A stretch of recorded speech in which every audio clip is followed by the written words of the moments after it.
James Turner here with O'Reilly News. I'm talking with Pia Waugh, who is the president of Software Freedom International. Why don't you tell us a little bit about your organization to begin with? Software Freedom International is a small volunteer-run organization that coordinates the world's largest outreach event around software freedom. So we end up having a lot of participation, obviously, from the free and open source community, but also people from standards, open standards backgrounds or open content backgrounds. And what ends up happening is that once a year, it might be a day, it might be a week, depends on the people running the event, teams from all around the world, and last year we had over 330 teams from over 90 countries run some sort of event. It might be a hack fest, it might be a mini trade show. In one of the African countries, we saw this amazing event a couple of years ago where an entire village did a march and did speeches and did computer skills, obviously all on free software, for the entire town, and just really amazing stuff. And then right through to Beijing last year ran a full trade show effectively. So events are all kinds of different events, and it's just a really great way to get the concepts out to the general people, because one of the core ideas is that software freedom isn't just for geeks, because of course all of us know about it, but we need to get it out to our moms. Now, I am a little curious, because we talk about like a hack fest. That doesn't sound very approachable to... No, it often isn't, but if in a university setting, for instance, that might be the right way to go. So you might say, okay, well, we're going to do a hack fest and get all the computer science people involved, which is admittedly, a segment of the general population, but it still helps get the user groups more people coming along and the rest of it. But what we try to do is encourage teams to do something that is real outreach. So if you're going to do a hack fest, run a talk or something at some point during the day that you can invite the general people to, invite, just to hear about software freedom and how it impacts everyone every day. So I know one of the other areas that you're very interested in is women in computing. Why don't you talk a little bit about what your interests are there and kind of anything you're doing in that area? Okay, sure. I think that there are a lot of countries where there is underrepresentation of women in technical areas, and IT is one of them, and free software ends up being part of that. And it does need to be said up front that there are some countries that that's not a problem in. You go to some countries around the world where women have 40, 50 or 60% representation in right through from technical jobs to very senior. But there are unfortunately countries where that isn't the case, and girls at a relatively young age are turned off, actively turned off going into IT careers and into using technology in kind of cool ways. So I'm involved in a bunch of initiatives. First of all, working with a lot of schoolgirls in Australia, just getting in front of them and presenting a face, and saying, this is why I love working in the industry, this is why I love, it's always a great opportunity to pimp free and open source software, and to be able to sort of encourage them that this is a really interesting and fun thing to get into, but also to talk to them about the social aspects, because I find that a lot of today's youth are far more socially aware than they have been in previous generations potentially, so it gets them involved that way.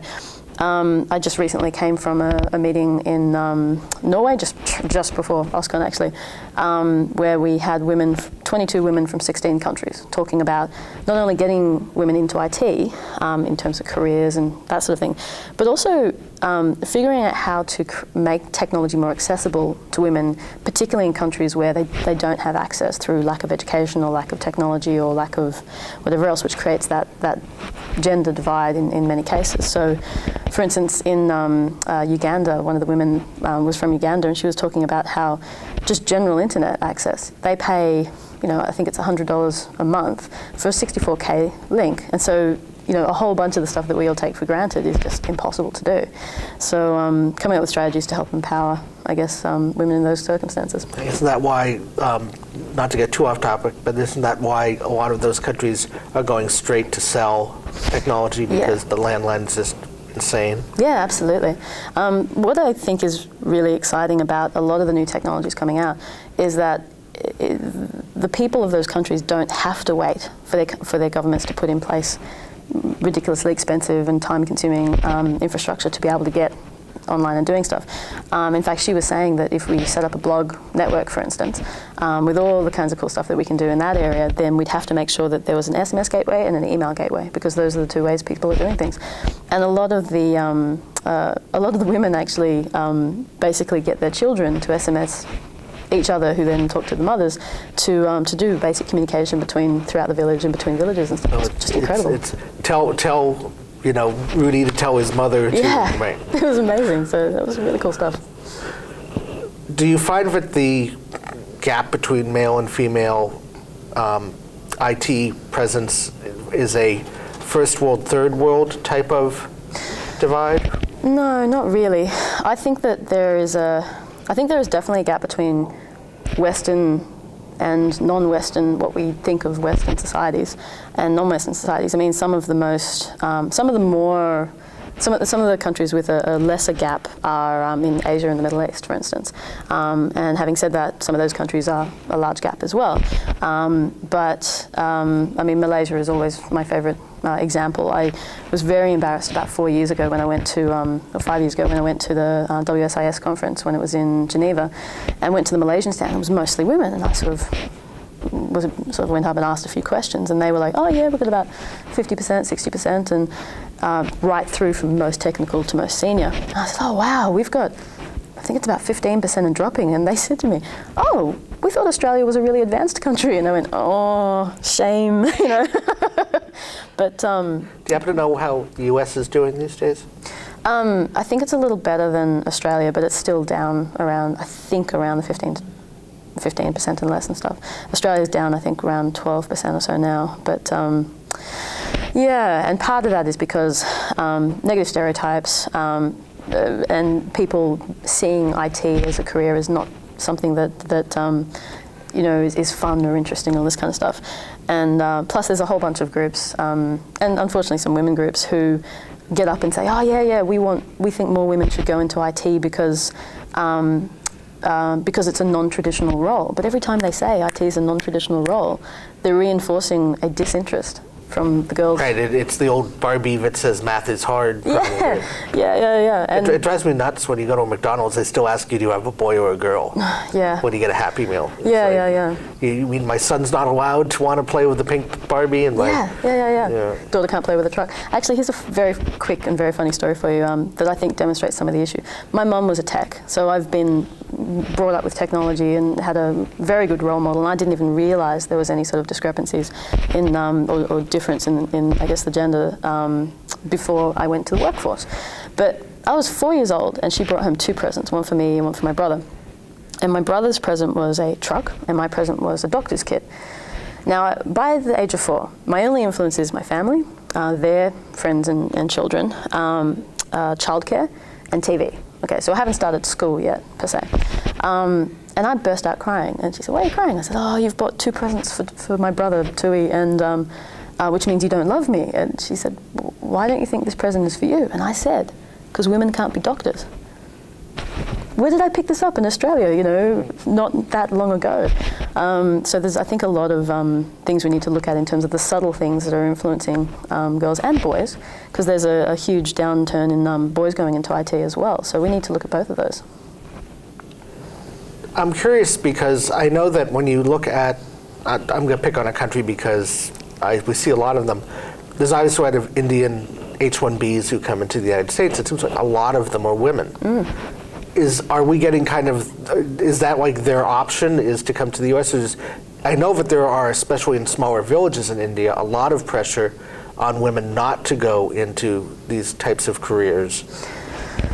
What I've seen, I mean, you see a lot of women from India in quite technical roles, I think, and certainly in IT roles. And I can't talk as much about India because I don't know as well, but I'll use the Malaysian example, and I think it carries a little bit.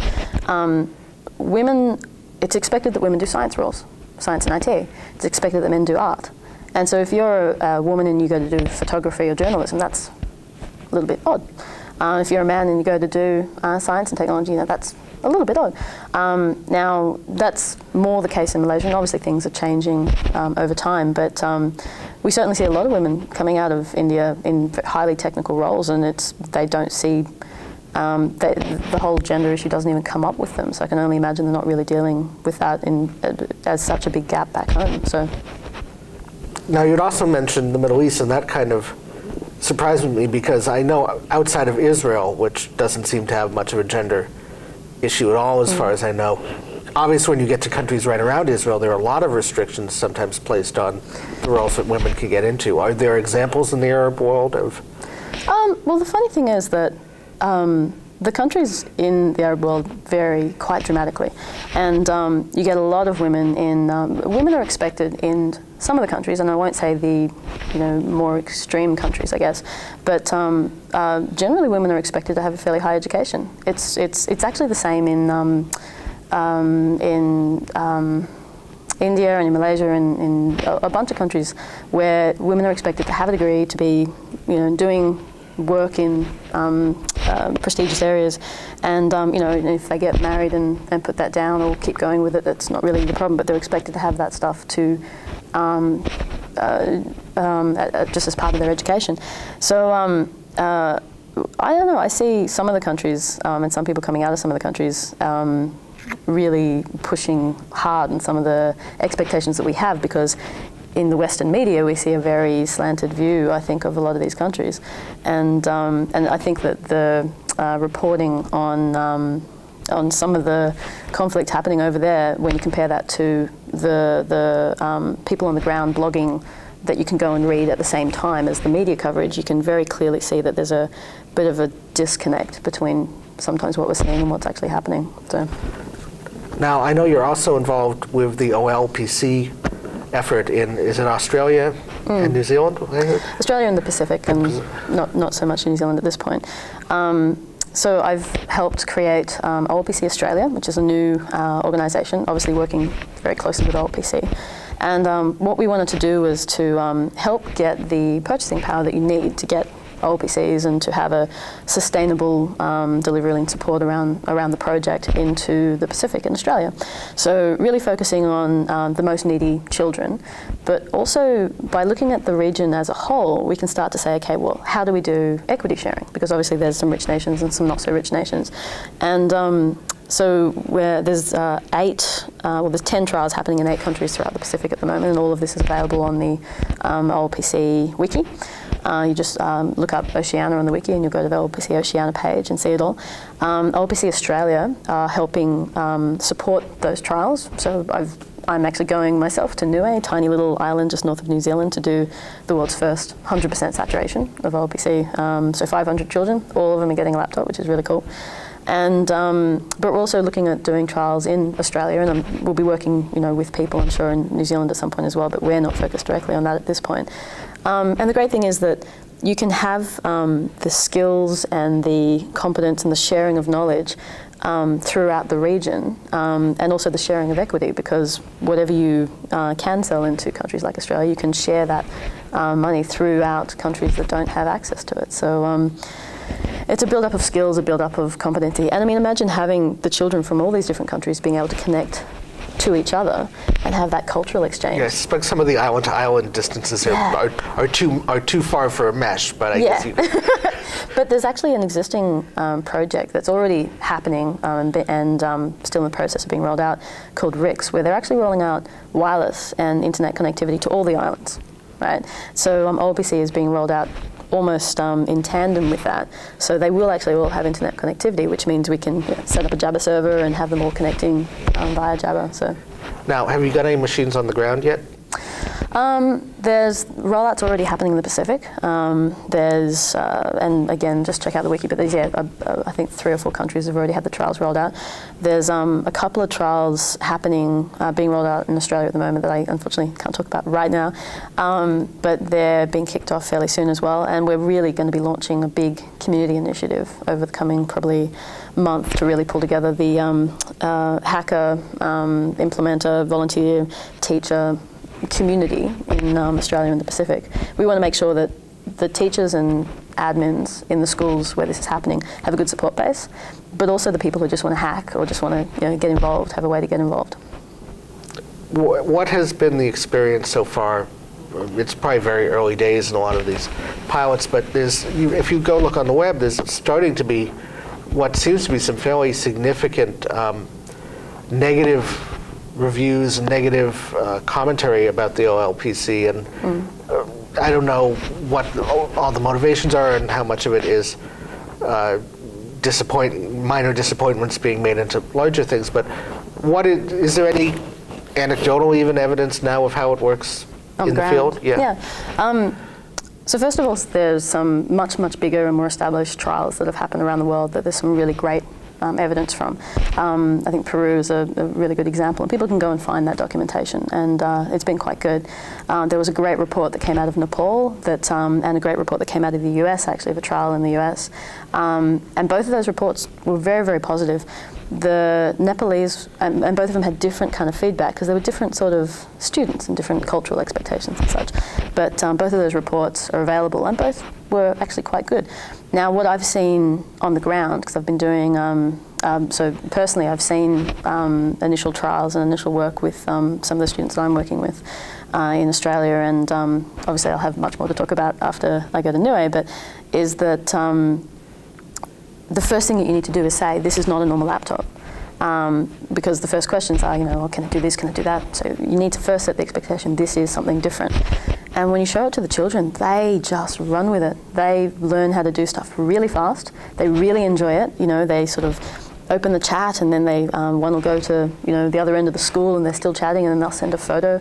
And what they end up being able to do really fast is really quite mind-boggling, because of course the teachers are sort of still going, oh, what about this and what about that? And I think that some of the negativity that's come out has been because at times the messaging coming from headquarters has not been particularly clear, and they need to do a bit of work, and obviously I think the new president will potentially help with that.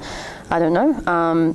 But the other thing is that I think there was a lot of disappointment from our community, from the open source community, about the whole Microsoft XP announcement. And the thing about that, I just want to say something very quickly about this, because I think it's important. The way that it was told to me, and I think this makes perfect sense, is at the end of the day, there are a lot of governments around the world, and Egypt was the catalyst for this, for whom either through misinformation, just genuine lack of education, business contacts, or even basic corruption, potentially. If they can't tick the Microsoft box, you can't go to the next point of the conversation. Now, which means that the children then miss out and all this kind of stuff. And ultimately, it would still be sugar on XP or sugar on Linux. The way I think most of these things will play out is when they get to the point of having a trial, now that they can have that conversation, and they can show, sugar on XP or sugar on Linux, why would you bother with the additional support overheads? It's not a huge licensing additional cost, but the additional licensing cost. At the end of the day, sugar on XP is, useful for ticking that box, but otherwise it's not actually all that practical and practically useful. But our community, because there was such a high expectation, there was a massive backlash, and then and it just wasn't communicated clearly. So I think that what we need now is to see the runs on the board, and that's going to be what really gets the project moving forward again.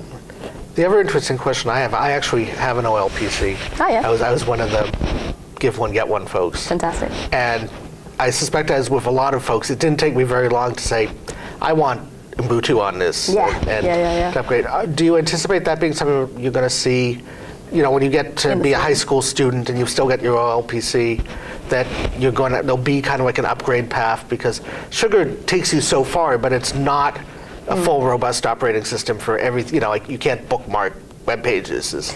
You can, but yeah, it takes up a big chunk of your screen. And right. Yeah. I actually think that because it's designed for sort of 6 to 12-year-olds, right? Generally, I think that we should be giving them to a bit younger, and then and the kids that want to take it and run something else on it, there is so much documentation out there that they can, right? Focus. If we were there's so much other stuff to focus on as a priority, if you know what I mean. Focusing on, what are they going to do when they get to high school? I think that a lot of them will continue using it for even the first couple of years, but they only have like a 6 or 7 year life on them or so. So focusing on trying to get into the really little kids with the knowledge that it'll do a really good for them, for their education, for their primary school, I think is probably the hardest thing to focus on at the moment. What's, by the way, the limitation on the lifespan? Is it the screen, or is it? I'm not sure, actually, but that's what I've been told, about 6 or 7 lifespan. And because all the parts are interchangeable, I guess you could probably just swap them out, but things like the flash drive, the flash disk is on the motherboard. Right. And so swapping it out's not really. Right, and they only last so long because you only get so many writes on them. Yeah, exactly. Yeah. What has ended up being the power story? Because I know they've, I've never actually seen one of them deployed with any of the human-powered things. Is that happening anywhere, or? It is actually. I don't have off the top of my head. I know a lot of the technologies that are being used, and I know that the solar power is being used in a few places because they just don't have the electricity. Have you heard of the cow-powered one? No. 9-volt battery, piece of wood, a few bits of metal, and then tie a cow to it. It goes around in circles and winds up the 9-volt. I've heard of places where they, put the 9-volt into, they'll charge 9-volt, however, and then drive it into the town. Everyone sort of plugs in, charges up, and off they go. There's been a bunch of stuff. I know that the solar power side of things we're going to be using a lot of throughout, in particularly some of the really remote areas that we're dealing with. But and so like the hand crank is cute, but not really great because a small child simply can't, get a serious amount of power from it. But the solar power ends up being a really great option because even though it takes, longer to charge, at least they can just sort of sit it there and leave it and then go off and do something else. And come back. I think that the human-powered stuff was more of a cute eye catcher than. Well, some of it's functional, like the foot pedal. Right. That's kind of cool. But yeah, I think that the most functional thing, what you're trying to do is create the classroom. You're not just trying to, give the children access to technology. So what, in my view, the ultimate sort of setup is, okay, have the big solar panel mat on the roof of the schoolhouse, have it plugged into a gang charger, which you plug the batteries into, and it gives the students another reason to go to school, because they'll actually want to swap their batteries out in the morning, swap them out in the afternoon. And then you have the school server, and so you have the additional functionality that brings, and you're trying to create this center of actually wanting to participate in the school rather than. Because there's a lot of villages where, and we've seen this in some remote places in the Pacific, where it takes 2 hours to get to school. And if it, it doesn't look like a good day, the parents would just, oh, don't worry about going to school. So you want the kids to want to go to school because of the additional perks they can get with their technology there. I know Nicholas Negroponte talks about the experience when they did the original laptop trials of it being the first artificial light in a lot of characters. Are we seeing that same type of behavior where people are bringing it home and it's like more than just the laptop that the kid uses, but it has benefits to the whole family? It's a bit early days to tell with the stuff that I'm specifically involved in, but for instance, I've already had a government person with one of the countries I'm dealing with sort of talk about, well, it'd be great to get them into this low socioeconomic environment, which isn't remote or extraordinarily disadvantaged, but low socioeconomic, because at the moment the parents don't have access to computers, and most of the jobs in this area are advertised online, and so after the children finish and go to bed, it'll give the parents access to actually finding jobs and getting skills. So I think there are certainly a lot of opportunities, and a lot of what I think we're trying to encourage, because the Pacific and in Australia, certainly with some of the Indigenous communities that we'll be working with, there's a very strong sense of family. So you don't want it to be just, you don't want the children to feel disconnected from their parents through the access. So you make it like almost a sitting around the radio thing. Where absolutely. They go home and they learn with their parents, they interview their parents. Watch the dumb YouTube of the day. Yeah. And I think that one of the things they did see in Peru was some of the children went home and they recorded the farming techniques.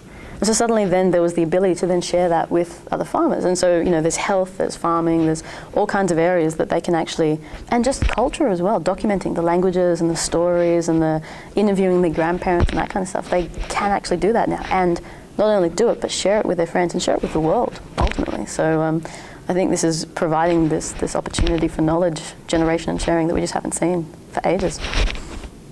Great. Well, Pia, it was a real pleasure talking to you, and I wish you much luck with all of the various projects you're involved in. Cool. Thank you very much. Thank you.